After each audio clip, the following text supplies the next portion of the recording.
Telangana education hub గా తీర్చిదిద్దాలని సంకల్పించాం. అందుకే ప్రతి మండల కేంద్రంలో అంతర్జాతీయ మోడల్ స్కూళ్లను నిర్మించడం మా బాధ్యతగా భావించి ఆ ప్రయత్నాన్ని ముందుకు తీసుకెళ్తున్నాం. అదే విధంగా స్కిల్ యూనివర్సిటీలను ఎంతో మందిని విద్యార్థులు పట్టాలు తీసుకుంటున్నారు, కానీ వాళ్ళకి స్కిల్ డెవలప్మెంట్ విషయంలో సరైన శిక్షణ లేకపోవడం వల్ల ఉద్యోగ ఉపాధి అవకాశాలలో కొన్ని ఇబ్బందులు ఎదుర్కొంటున్నారు. దానికోసమే తెలంగాణ యువతకు స్కిల్ యూనివర్సిటీలను ఏర్పాటు చేయడమే కాకుండా రాష్ట్రంలో దీనికి సంబంధించి అధికారుల బృందం ఇప్పటికే ఢిల్లీ, ఒడిశా, గుజరాత్ రాష్ట్రాల్లో పర్యటించి అధ్యయనం చేసింది. అదేవిధంగా అమ్మ ఆదర్శ పాఠశాల కింద 26,825 పాఠశాలలో మౌలిక సదుపాయాల కల్పన, బాలికల కోసం ప్రత్యేక టాయిలెట్ల నిర్మాణం, మంచినీరు, విద్యుత్ సదుపాయం కల్పిస్తున్నాం. దీనికోసం 1135 కోట్ల రూపాయలు కేటాయించాం.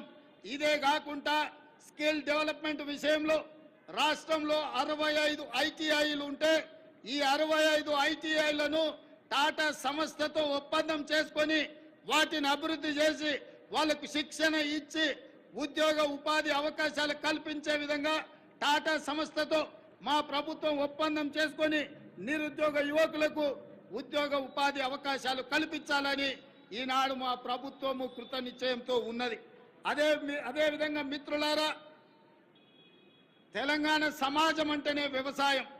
మన సంస్కృతి, మన సాంప్రదాయం అంటే వ్యవసాయం.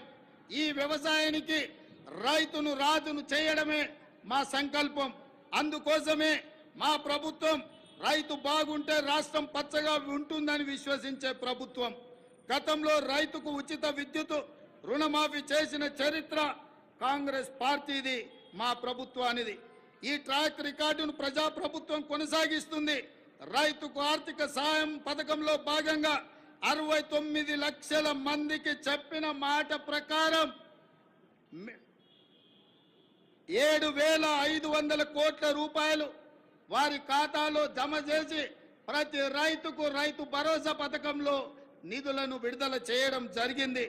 అదేవిధంగా ఇటీవల కాలంలో అకాల వర్షాలతో పంట నష్టం జరిగితే ప్రతి ఎకరాకు 10,000 రూపాయల నష్ట పరిహారం ఇవ్వడం జరిగింది.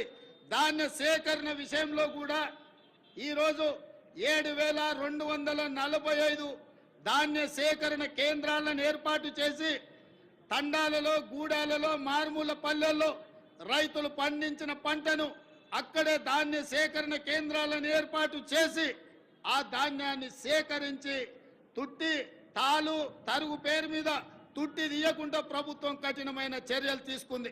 అకాల వర్షాలతో తడిసిన ధాన్యాన్ని కూడా కనీస మద్దతు ధర ఇచ్చి కొనుగోలు చేసి రైతులను ఆదుకొని రైతులను కాపాడాలని, రైతులని రాజులుగా చెయ్యాలని మా ప్రభుత్వం దృఢ సంకల్పంతో పనిచేస్తుంది.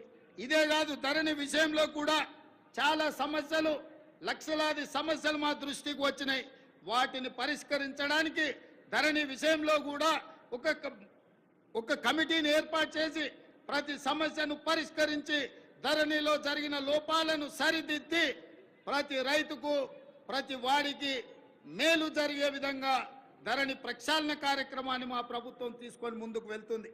అదేవిధంగా మిత్రులారా, రాష్ట్రంలో విద్యుత్ సరఫరా నిరంతరాయంగా 24 గంటలు అందిస్తున్నామని చెప్పడానికి నేను గర్వపడుతున్నాను. రాష్ట్ర చరిత్రలో ఎన్నడూ లేని విధంగా ఈ ఏడాది మార్చి 6న అత్యధికంగా 298 మిలియన్ యూనిట్ల విద్యుత్ సరఫరా చేసి రాష్ట్రం ఏర్పడిన తర్వాత అత్యధికంగా రికార్డును